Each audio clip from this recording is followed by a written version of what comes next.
नमस्ते सभी को, आत्मवंदन। बहुत बहुत स्वागत है सभी लोगों का, सभी मास्टर्स का यहाँ पर इस सभा में, सेशन में 40 मास्टर्स के 40 मैसेजेस जो सी अरुणा जी की बुक है उसका स्वाध्याय हम लोग कर रहे हैं। और हर एक मास्टर, हर एक चैप्टर जो है वो हमें एक नया ज्ञान, एक नया पॉइंट ही बता देता है, जबकि हमें लगता है कि ज्ञान जो है कि वो एक जैसा होगा, लेकिन उन्होंने जो एक्सपीरियंस किया और उनके द्वारा, उनके शब्दों में जब हम सुनते हैं, तब हमें लगता है इनका जीवन भी कितना कठिन था और इन्होंने कितनी अच्छे से हमें समझाया है। तो इस सीरीज के अंतर्गत आज रूबी सेठी जी जो स्पिरिचुअल काउंसलर है, स्पिरिचुअल टैबलेट के अंतर्गत आचार्य संगत्य में कई सारे पेशेंट गॉड्स के साथ काम करती हैं, दिल्ली में रहती हैं और ध्यान करती हैं और ध्यान की अध्यापिका भी हैं।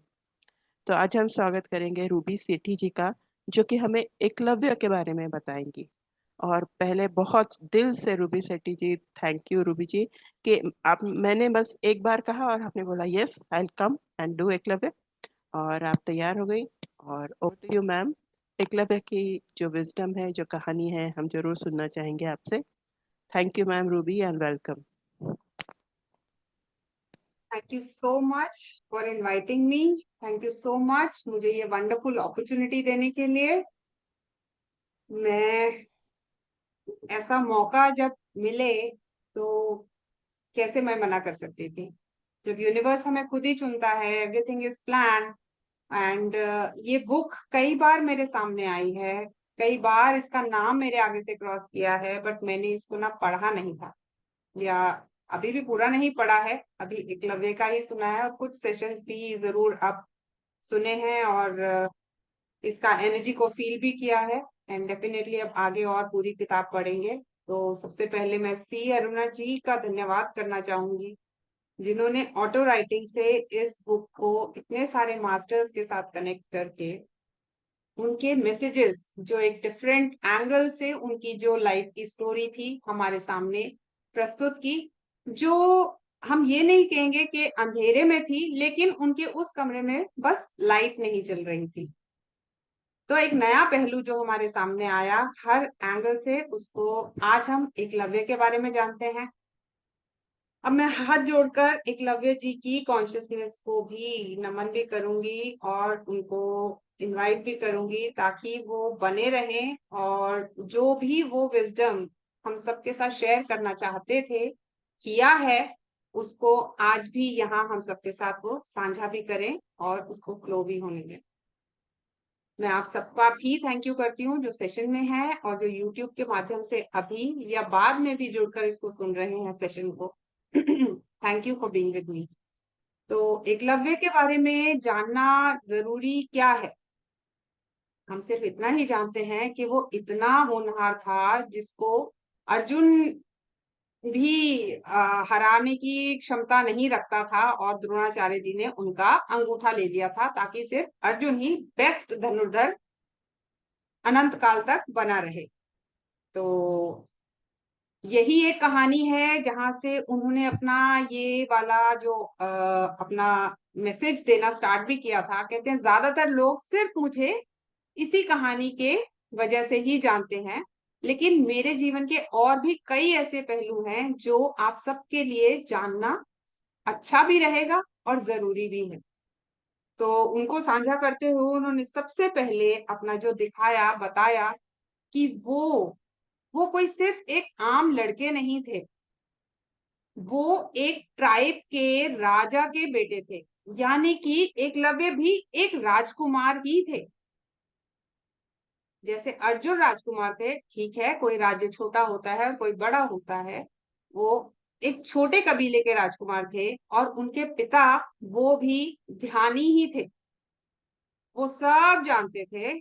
और ध्यान उन्होंने उनको 7 साल की उम्र से ही सिखा दिया। तो वो ध्यान 7 साल की उम्र से करते हुए, कम्युनिटी लिविंग करते हुए, मिलजुल के साथ में उनके बड़े हो रहे थे। जानवरों के साथ कैसे जीना है, नेचर के साथ एक वननेस में वो ऑलरेडी एक अपनी प्रोग्रेसिव सेल्फ एनलाइटनमेंट वाली, जो सेल्फ रियलाइजेशन वाली जो स्पिरिचुअल जर्नी थी, वो उनकी तभी से स्टार्ट थी। अब वो जो राजा थे, उनके पिता, वो छोटी ही उम्र में उनका किसी युद्ध में या किसी भी रीजन की वजह से किसी ने मार दिया या ही गॉट किल्ड। लेकिन उससे पहले ही, क्योंकि वो राजा थे, तो वो अपने बेटे को भी जानते थे कि इसी ने इस कबीले को आगे जोड़ के भी रखना है, आगे बढ़ाना भी है, और इसने राजा भी बनना है। तो उसमें सारे राजा के गुण होने भी बहुत जरूरी है। तो उन्हीं गुणों को उसमें डेवलप करने के लिए उनको डिफरेंट डिफरेंट कलाओं में उन्होंने एनरोल भी किया था और एनकरेज भी करते रहते थे। ट्राइब्स में क्या होता है कि वो लोग सिर्फ उसी कम्युनिटी में रहते हैं, ना कहीं और जाते हैं, ना किसी को अंदर आने देते हैं। तो उसको एडमिनिस्ट्रेटिव पावर्स, जो किस तरह से रूल करना चाहिए या किस तरह से और आगे बढ़ना चाहिए, अपने कबीले को बांध के कैसा रहना चाहिए, तो वो अवेयरनेस उसके फादर में भी थी। तो वो सब एकलव्य में भी आ रही थी, और इतनी भी जागरूकता उनमें थी कि ये सब मुझे और ज्यादा सीखना भी चाहिए। लेकिन कबीले के जो लोग थे, वो एक कंफर्ट जोन में, प्रोटेक्टेड एरिया में ही रहते थे। वो नहीं चाहते थे कि वो बाहर जाकर कुछ और करे या सीखे। लेकिन इस सब के बावजूद उनमें इतना कॉन्फिडेंस था कि वो उस कंफर्ट जोन से बाहर जाकर वो सब कुछ सीखना चाहते थे, बिकॉज उनका मिशन उससे बहुत बड़ा था। क्योंकि वो कम्युनिटी के साथ रहना चाहते थे, उसकी सेवा करना चाहते थे, सबको जोड़ के रखना चाहते थे। तो अपने कबीले की तरक्की के लिए उन्होंने ये निर्णय भी लिया कि वो आगे जाएंगे और वो एक गुरुकुल में दाखिला लेंगे। जब तक गुरुकुल में दाखिला लेने का टाइम आया, वो 20 ईयर्स के थे, 20 साल के थे। तो 7 साल से 20 साल की उम्र, यानी कि 12-13 साल से तो वो ध्यान ऑलरेडी कर रहे थे। तो हम सोच सकते हैं कि उनका ऑलरेडी कितना अच्छा लेवल होगा, कि वो शांत भी होंगे, अंडरस्टैंडिंग भी होंगे, कंपैशनेट तो थे ही, मिलजुल के रहना आता था, जानवरों से बातें करना आता था, और उनको कैसे हैंडल करना आता है, करना चाहिए, वो भी उन्हें आता था। तो उन्होंने अपना गुरु जो चुना था कि मुझे जिस गुरुकुल में जाना है, वो गुरु द्रोणाचार्य जी को ही चुना था। तो वो आगे बढ़ने लगे और वहां गए। अब उनके लिए प्लस पॉइंट ये था कि शायद हो सकता है वो गुरुकुल में उनके द्रोणाचार्य के बेटे को और उनकी वाइफ को, उन दोनों को ही जानते थे। उनके साथ उनकी थोड़ी जान पहचान थी और थोड़ा स्नेह भी था। तो वो एक नोन थे। तो अब जब वो गुरु वहां पर दाखिला लेने के लिए गए, तो अब इसको उनका लक बोलें कि किस तरह से वो गुरु द्रोण की ही नजर में आ गए, कि उस दिन एक हाथी जिसको की चोट लगी हुई थी, तो वो खलबली मची हुई थी, क्योंकि सब उसको बचाने की, रोकने की, शांत करने की कोशिश कर रहे थे। लेकिन उनकी दबोच में अश्वत्थामा ही आया हुआ था। उनके बेटे का नाम वही था ना, नाम भूल गई, सॉरी। तो लेकिन अपनी जो कैपेबिलिटी थी एकलव्य की, ही कुड मैनेज, और आराम से उन्होंने उनको उससे बचा लिया। हाँ जी, अश्वत्थामा ही थे वो। तो अश्वत्थामा को उन्होंने वहां से बचाया। और तो ऑब्वियसली अब किसी के भी बच्चे को हम बचा लें तो हम उनकी गुड बुक्स में आ जाते हैं, और उनके पास हमारा एक सॉफ्ट कॉर्नर हो ही जाता है। तो गुरु द्रोणाचार्य ने उनको अपने गुरुकुल में एडमिशन भी दे दिया, और सारी कलाएं भी सिखानी शुरू की। जो एडमिनिस्ट्रेशन सीखने के लिए वो वहां गए थे, सेल्फ रियलाइजेशन सीखने के लिए गए थे, ध्यान भी सिखाने के लिए उनको वहां पर मिला मौका और ज्यादा। और साथ में उनको जो धनुर्विद्या वो सीखना चाहते थे, उसका भी उनको प्रशिक्षण मिलना शुरू हो गया। गुरु द्रोणाचार्य की यहाँ पर एक बात जरूर दिखाई गई है कि वो जो थे ना, वो बहुत साफ ही दिल के थे। थोड़े से इम्पल्सिव और इम्पेशेंट जरूर रहे होंगे वो, कि वो इंस्टेंटली डिसीजन ले लेते थे। अपने बेटे को उन्होंने अमरता का आशीर्वाद दे दिया कि तुम इस फिजिकल बॉडी में हमेशा के लिए रहोगे। और अपने सभी स्टूडेंट्स में वो समभाव में नहीं रह पाए, इक्वली ट्रीट नहीं कर पाते थे। अर्जुन को उन्होंने पहले ही कह दिया था कि मैं तुम्हें ही सिर्फ सर्वश्रेष्ठ धनुर्धर बनाऊंगा। अब यहाँ पर एकलव्य जी ने ये नहीं बताया कि अर्जुन की उम्र उस टाइम में क्या रही होगी, उनसे कितने छोटे ही रहे होंगे। डेफिनेटली छोटे ही होंगे, नहीं तभी उनको, वो सिर्फ ज्ञान के मार्ग पर थे, नॉलेज ले रहे थे, इसलिए उनमें जेलसी और अरशद वर्गास थे। तो एक नॉलेज लेने वाले अर्जुन ने, छोटे बच्चे ने, या उम्र में और समझ में भी छोटे थे, तो मैं इसलिए छोटा कह देती हूँ, हो सकता है ना भी हो, मैं उसके बारे में अभी बहुत ज्यादा नहीं जानती हूँ।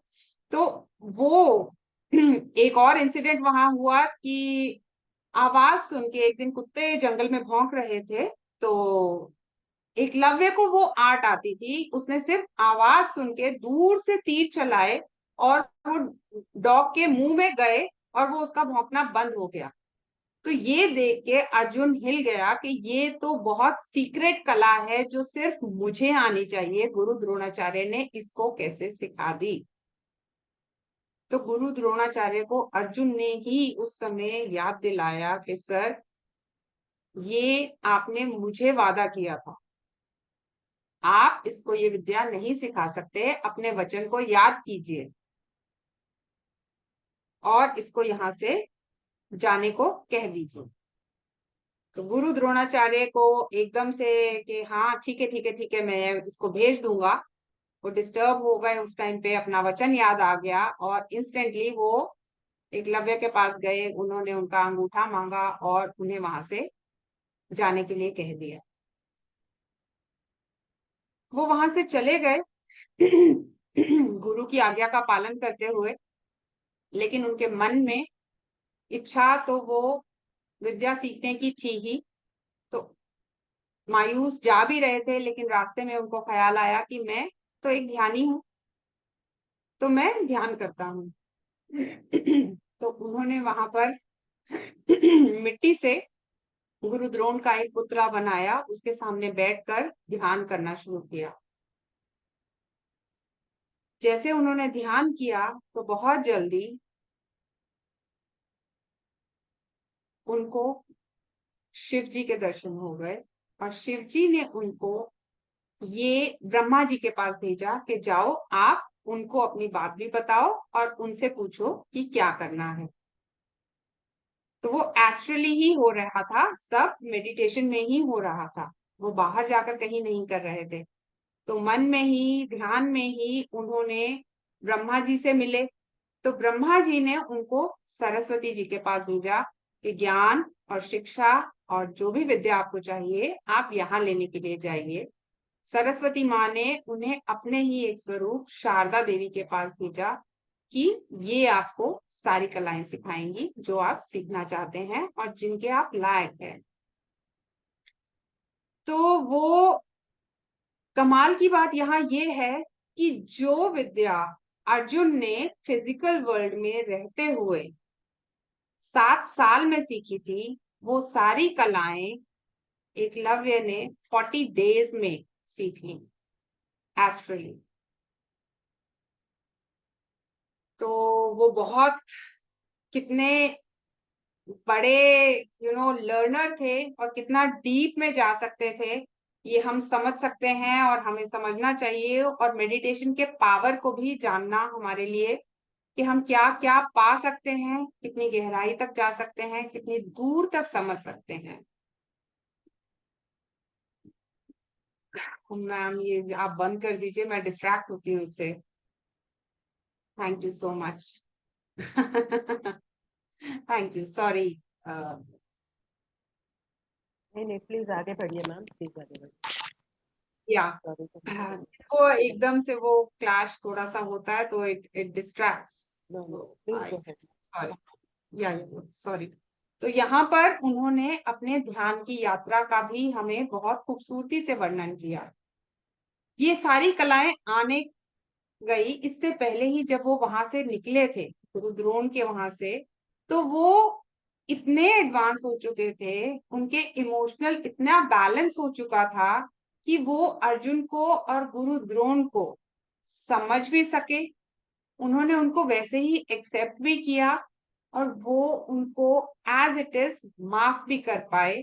तभी वो ध्यान की इन गहराइयों और जो कलाएं पाने की ऊंचाइयां थी उनको पा पाए।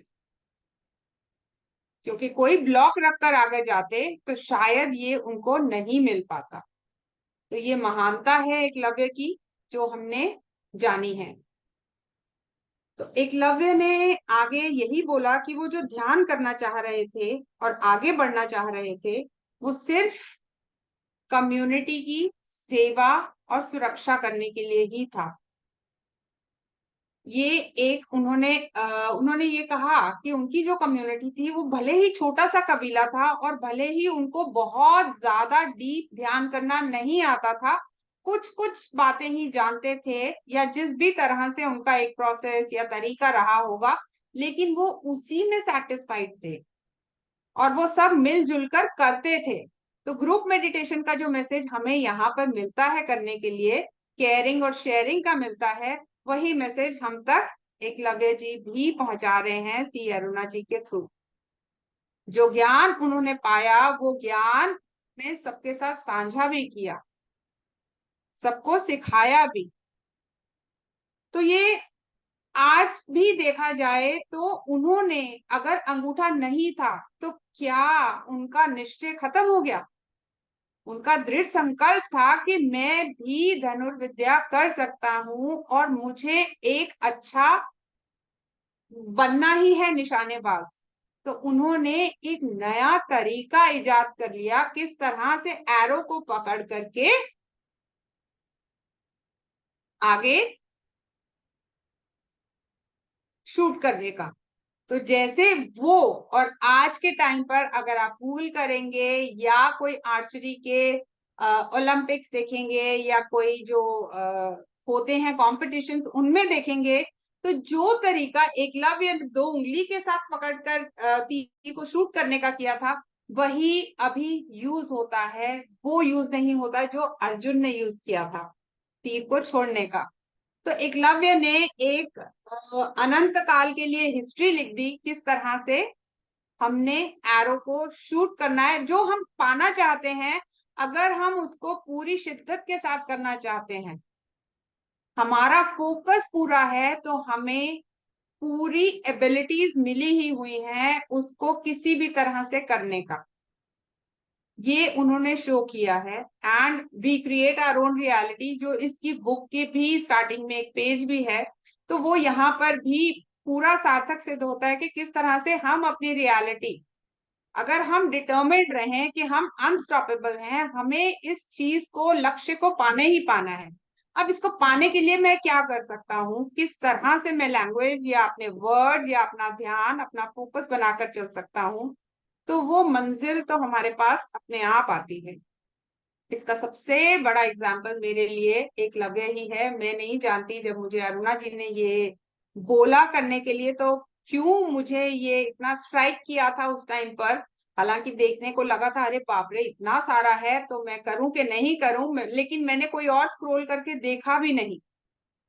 तो मैंने इंस्टेंटली इसी के ऊपर ही डिसाइड किया था। तो पढ़ते हुए अब मुझे समझ में आ रहा है कि क्यों यहाँ पर उन्होंने अपने जीवन का दूसरा पहलू जो एक ध्यानी होने का था, क्योंकि ध्यान के साथ उनमें शांति भी आई, सुकून भी आया, वो नजर भी पैनी हुई, इंटरनल अपनी कैपेबिलिटीज के साथ कनेक्ट होते हुए एस्ट्रली लर्निंग की। शिव जी से मिले, शारदा देवी से मिले, ब्रह्मा से मिले, सरस्वती माँ से मिले, अभी और भी जाने कितनों से मिले होंगे या क्या क्या और सीखा होगा। वो सब उन्होंने हमारे सामने दिखाया और बताया है। यहाँ पर और ज्यादा जो इम्पोर्टेंट बात जानने की है कि उन्होंने ध्यान का मार्ग हम सबको चुनने के लिए एनकरेज भी किया है और कहा है कि ये बिल्कुल सही रास्ता है सबके लिए, अपनी डेवलपमेंट के लिए, जो करने के लिए हम यहाँ आए हैं। तो उन्होंने कहा है कि हम इस दुनिया में जो भी लाइफ प्लान बनाकर आए हैं, तो यानी कि वो अंगूठा कटाना उनका लाइफ प्लान ही था, वो उन्होंने खुद ही सोल प्लान में चूज किया था, तभी वो माफ भी कर पाए। तो हमारे भी सोल प्लान्स उन्होंने हमें इशारा करके बताया है कि इसी तरह से हैं, जो सिचुएशंस और सर्कमस्टांसेस हम लेकर आए हैं, जिन रिश्तों को, जिन लोगों को हम अपने साथ लेकर के आए हैं, उनकी तरफ हमारी अवेयरनेस इतनी हो जानी चाहिए कि हम साक्षी भाव में रहते हुए, चाहे दुख हो चाहे सुख हो, उसमें से जो जो लर्निंग्स हमने लेनी है वो हम लेते चले जाएं। तभी हम इस जीवन को सही मायने में पूरी तरह से जी पाएंगे।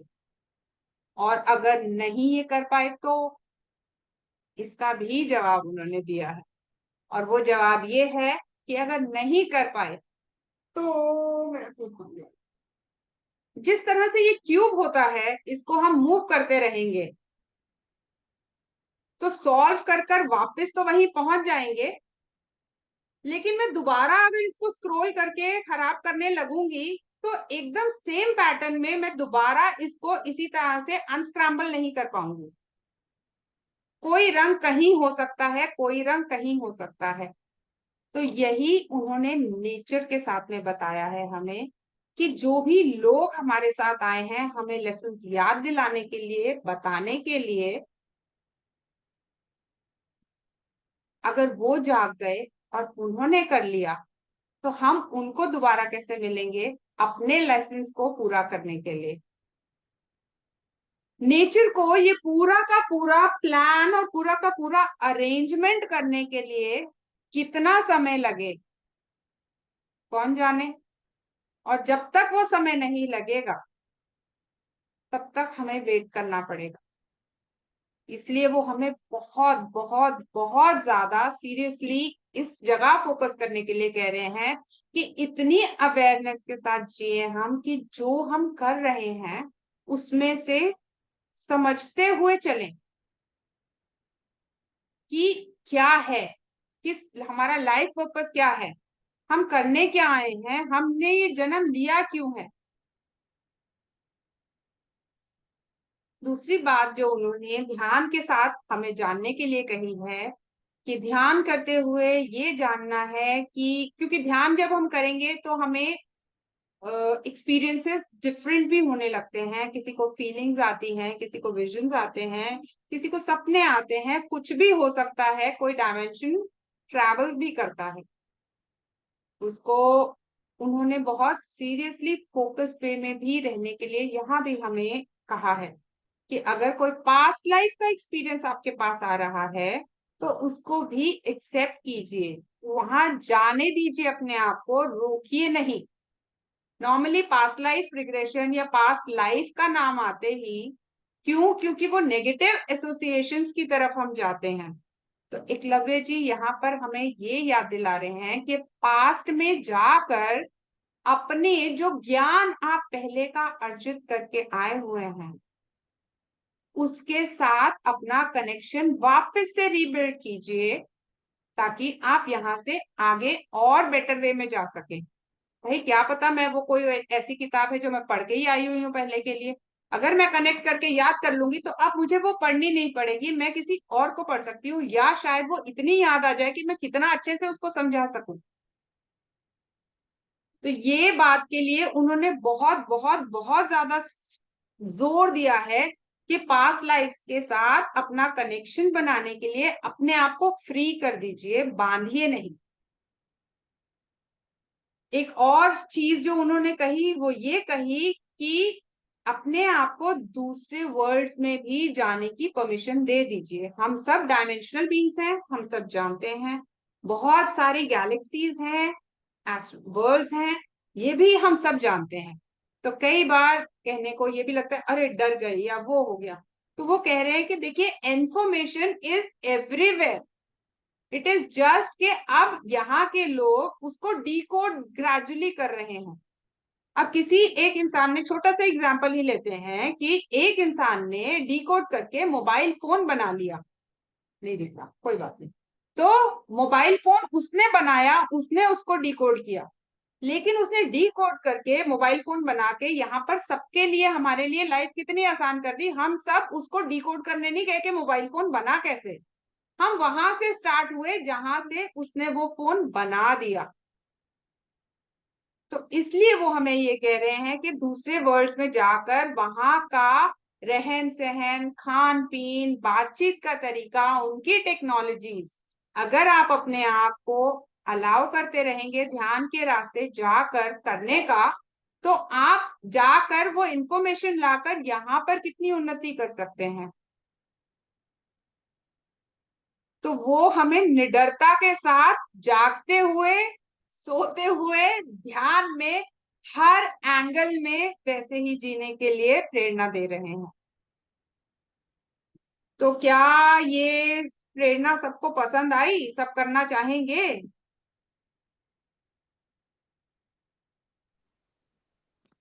यस, जी, yes, yes, thank yes. You. Yes, thank you, yes. Thank you Rita. Yes. तो अब बात यहाँ आ जाती है कि एक और चीज बहुत इंपॉर्टेंट है यहाँ पर, जो मुझे भी बहुत ही अच्छी लगी, और वो ये है कि लास्ट में जाते जाते, ये इतना लंबा मैसेज था ऑटो राइटिंग में कि उनको 3-4 सेटिंग्स में ये कंप्लीट हुआ है, एक बारी में नहीं हुआ। तो लास्ट में उन्होंने उनको ये भी बता दिया कि अगर आप ये सोचें कि मैं यहाँ पर अभी हूं कि नहीं हूं, तो यस, मैं अभी भी यहाँ पर हूं। मैं अभी उनका, देखिए हम जानते हैं कि आत्मा सिर्फ शरीर बदलती है, बट वो और उन्नत करते करते दूसरे वर्ल्ड्स में जाती जा रही है, या और इनकारनेशंस होती चली जा रही है, या कहाँ कहाँ डिफरेंट। तो अब वो जिस दुनिया में है, उस दुनिया में क्या हो रहा है, वहां पर वो यही सीख रहे हैं। अभी भी उनके नया कुछ सीखने का, टेक्नोलॉजीज को क्या है, कैसे है, वो सीखने का प्रोसेस अभी भी चल रहा है। और वो तो वो सीख ही रहे हैं दूसरे वर्ल्ड्स में। तो धरती के साथ कैसे कनेक्टेड हैं? धरती के साथ ऐसे कनेक्टेड हैं कि वो डिसेबल नहीं थे, उनका एक अंगूठा नहीं था तो वो हैंडीकैप नहीं थे। वो एक डिफरेंट एबिलिटी लेकर यहाँ इस धरती पर आए थे, और उस एबिलिटी में उन्होंने अपने आप को शाइन करके आज भी अपने आप को वैसे ही जीवित रखा हुआ है।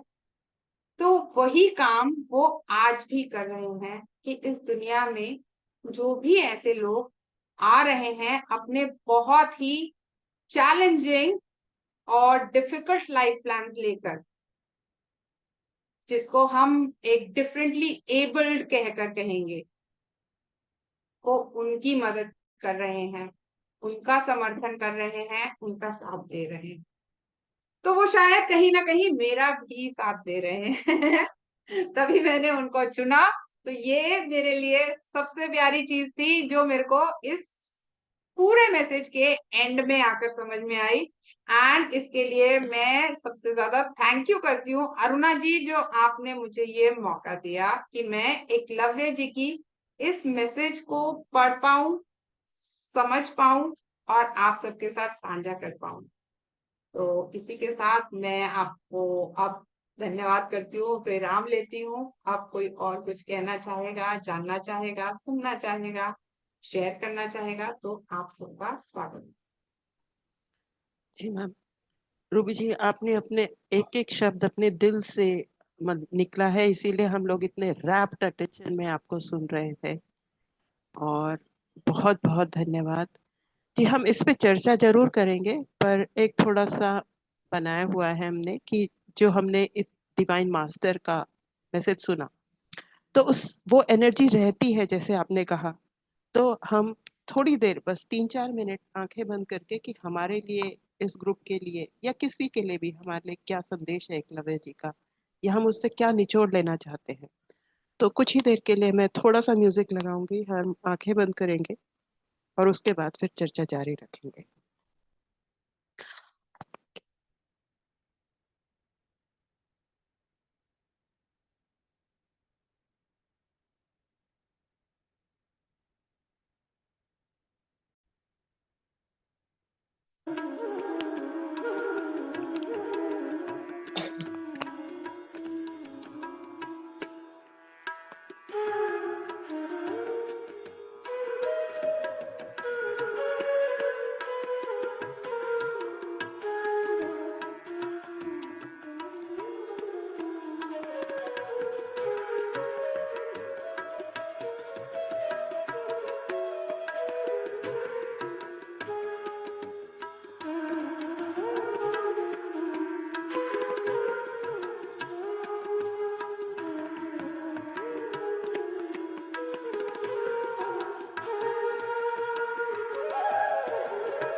अभी आप लोग भजन का भी लुत्फ ले सकते हैं।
आखिरी के 1 minute.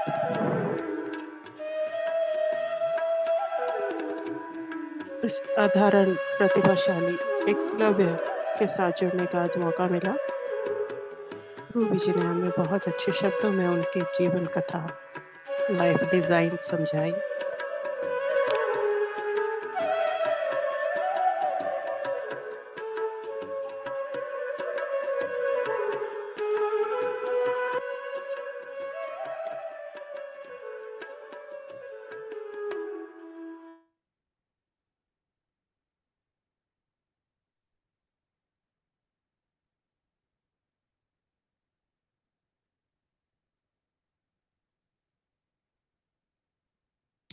Thank you Anuradha ma'am.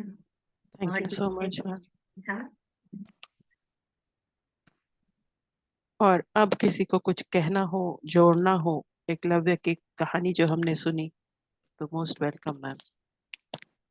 बहुत सुंदर रूबी मैम, आपने इतना इतना डिटेल में और ऐसे मतलब आपका बोला हुआ ऐसे लगता है कि सिर्फ एक रीडिंग नहीं है, बहुत थॉरो सर्च है। एंड रियली आपने बहुत अच्छा एक्सप्लेन किया, बहुत ही अच्छा।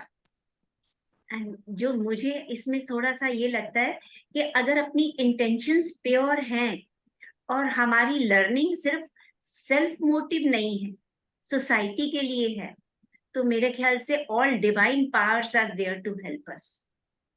मतलब एक हृदय जो था उसकी इंटेंशन ये नहीं थी कि मुझे एक विश्वविख्यात धनुर्धर नहीं बनना है। उसका लक्ष्य ये था कि वो अपनी सोसाइटी के लिए कैसे हेल्पफुल हो सकता है, प्रोटेक्टिव हो सकता है। और इतनी प्योर इंटेंशंस में ही इंसान किसी को माफ कर सकता है। जैसे उन्होंने इस चीज का बिल्कुल बुरा नहीं माना कि उनके गुरु ने उनसे अंगूठा दक्षिणा में मांग लिया, उनके गुरु ने उनको वहां से निकाल दिया। तो मतलब इतनी प्योर इंटेंशंस वाला इंसान ही इतना हाई लेवल तक पहुंच सकता है। सो थैंक यू, बहुत लर्निंग तो बहुत मिलती है इससे। Thank you so much Ruby ma'am. Thank you Rita ma'am, thank you Ruby ji. Padma ji कुछ कहना चाहेंगे, उन्होंने हैंड रेस किया है। पद्मा जी। Ruby ji thank you. पहले तो मेरी आवाज आ रही है मैम? हाँ यस मैम, आ रही है। हाँ, रूबी जी थैंक यू। और सच में बहुत अच्छा आपका प्रेजेंटेशन था, बहुत ही अच्छा स्टोरी नरेशन भी बहुत अच्छा था। अनुराधा मैम, इसका रिकॉर्डिंग बंद है क्या? एक्सपीरियंस की। Hello yes Atma ma'am, please please Annapurna ji, please go head. Ruby ji को अनंत धन्यवाद हृदय से, क्योंकि आई गॉट गूज बम्स। पता नहीं वो बोलती जा रही थी और मुझे नहीं मालूम था। हम थे देखो, द्रोणाचार्य को भी इसलिए अच्छा नहीं लगता था, उन्होंने अंगूठा मांगा उनसे। अर्जुन भी अच्छा नहीं लगता था, लेकिन एकलव्य ने माफ किया, तो हम कौन होते जजमेंट करने वाले, है ना। आज पूरा मेरा वो एंगल बदला। कितने मतलब हम कुछ स्टोरीज सुन के अपने ही मन में कुछ बना लेते, बहुत आसानी से जजमेंट देते हैं कि वो ऐसा था, दुर्योधन वैसा था, लेकिन सभी अपने लाइफ प्लान लेके आए। ग्रेट क्या पत्री जी, ये यहाँ समझ पर मैं देने। इतना भूल हाँ गई, वापस हो गया कि वो अंगूठा लेने का आइडिया अर्जुन ने दिया था द्रोणाचार्य को। वो हाँ द्रोणाचार्य जी का आइडिया नहीं था, वो हाँ उन्होंने हाँ, प्लांट किया था। नहीं, ये आपने बताया था। यहाँ आपने बताया, आपने स्टोरी बताते वक्त मैंने लिखी है ना, पूरी लिखी है। आपको वो लग रहा होगा नहीं, हमें भी मालूम है ना, पूरा लिखा मैंने। लेकिन इसलिए गूज़बम्प था। मैम ने इसके बाद वो भी चलाया, वैष्णव जन तो, मतलब कम्युनिटी के लिए हम क्या कर रहे हैं। ठीक है, हम ध्यान सीख रहे हैं, ज्ञान ले रहे हैं रोज, कुछ ना कुछ वर्कशॉप करके। ये बहुत मनन करना है। भले हम 0.05 भी करें, लेकिन हम करते हैं ना कुछ फेम पाने के लिए, कुछ काम करते पैसे कमाने के लिए। लेकिन वो एक कबीले का लड़का था। हम तो सोचते हैं ना एजुकेटेड है, दैट है, दिस है, लेकिन हम कर क्या रहे कम्युनिटी के लिए। ये बहुत अंदर तक। धन्यवाद। आ रहे हैं कि तुम्हें कहाँ तक पहुंचना है, यस। भी सीख रहे हैं, और वो किस तरह से बाकी जगह इवन अर्थ पर आकर किस तरह से सपोर्ट भी दे रहे हैं। और वो बोल रहे ना, चैलेंज नहीं था वो, एबल्ड थे वो, मतलब डिफरेंटली एबल्ड थे, इसलिए वो अभी भी कर रहे वो कार्य किसी ना किसी रूप में। तो ये बहुत सीखने वाली बात है। अभी हमारा बात अभी बहुत है आगे, थोड़ा थोड़ा करके सीखते जाएंगे और इम्प्लीमेंट भी करना है अपने लाइफ में। थैंक यू मैम, बहुत बहुत धन्यवाद थैंक यू अन्नपूर्णा सभी जी। को। जो हम लोग जब अपने बात रखते हैं, जैसे पद्मा जी ने रखी या रीता जी ने रखी, तब वो जो स्पीकर होता है उनका भी साहस आगे बढ़ता है, और हमें भी जो हमने लिया वो हमारे लिए मतलब आगे हम उसको ले जा सकते हैं। तो रूबी जी ने तो बहुत ही अच्छे से कहा, लेकिन हमने भी उसको सीखा और फिर उनको दोबारा बताया अपने शब्दों में, तो उसका भी बड़ा महत्व है। और कोई कुछ कहना चाहेंगे? रूबी जी हो सके तो और कभी और एक स्टोरी भी चूज कीजिएगा, आपका स्टोरी प्रेजेंटेशन बहुत हाँ मैं बहुत बहुत, सुंदर है। और देखिए उन्होंने कितना अच्छे से वो तीर और वो सब हाँ बनाया है अपने लिए पूरा, मतलब like she really prepared for this session. मतलब हाँ वो जो बैकग्राउंड है ना। हाँ, अच्छा लगा हाँ, रियली। इट इज और कमेंट। प्लीज कीजिए कीजिए। अनुराधा जी, आपने इसमें एप्स को एक्टिवेट नहीं करके रखा हुआ क्या? आ, नहीं शायद नहीं किया है। आते हैं, मैंने सब बंद कर दिए हैं वो एप्स। कौन सा ऐप चाहिए अरे आपको? नहीं नहीं, वो कोई नहीं, वो तो मैं तो खुद ही कर लूंगी। अब वो कभी दोबारा करेंगे, अभी ना मेरे को टाइम नहीं था करने का, नहीं तो मैं करती। हेल मत लिखिए, हेलो लिखिए। हेलो लिखा वो मैं करती, ये मेरे को अभी तो सबसे अच्छी लगी है इसमें, तो इसमें मैं करती है, बट अभी मैं कर नहीं पाई। बहुत अच्छा आपने किया, जितना भी। बहुत बहुत थैंक यू। कल हम अनुपमा पटेल जी को सुनेंगे। और हाँ मैं तो दिल से मतलब बता नहीं सकती शब्दों में कि इतना अच्छा लग रहा है कि आप लोग सभी लोग जुड़ रहे हैं और हम अपने अपने शब्दों में ये सब कहानियां बता रहे हैं, सुन रहे हैं, एक दूसरे का सुन रहे हैं। बहुत धन्यवाद, बहुत धन्यवाद।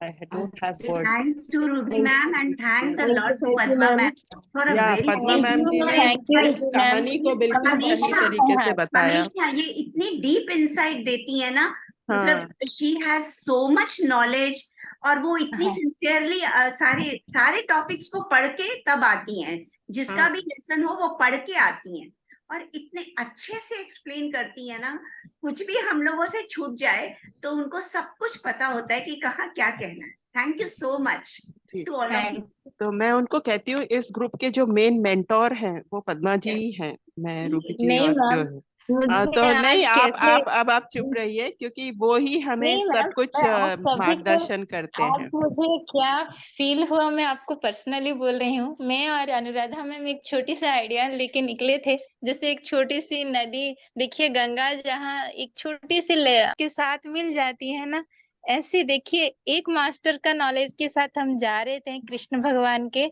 और इतने सारे मास्टर का नॉलेज हमारे पास आ रहा है आज, इतने सारे मास्टर्स के थ्रू। फिर दैट इज सबसे अच्छी बात है कि हर एक मास्टर दे रहे हैं नॉलेज, वो सबसे अच्छा लगता है, क्योंकि एक इंसान देना और सबसे अलग अलग मास्टर से सुनना वो बहुत वैल्यू करता है मैम, बहुत ही वैल्यू करता है। देखिए आज रूबी मैम जैसे एकलव्य की स्टोरी बोले, शायद एकलव्य का स्टोरी उनसे अच्छा कोई जज ही नहीं कर पाता, बिल्कुल, इतना आप अच्छे से। सही बात कर रहे हैं।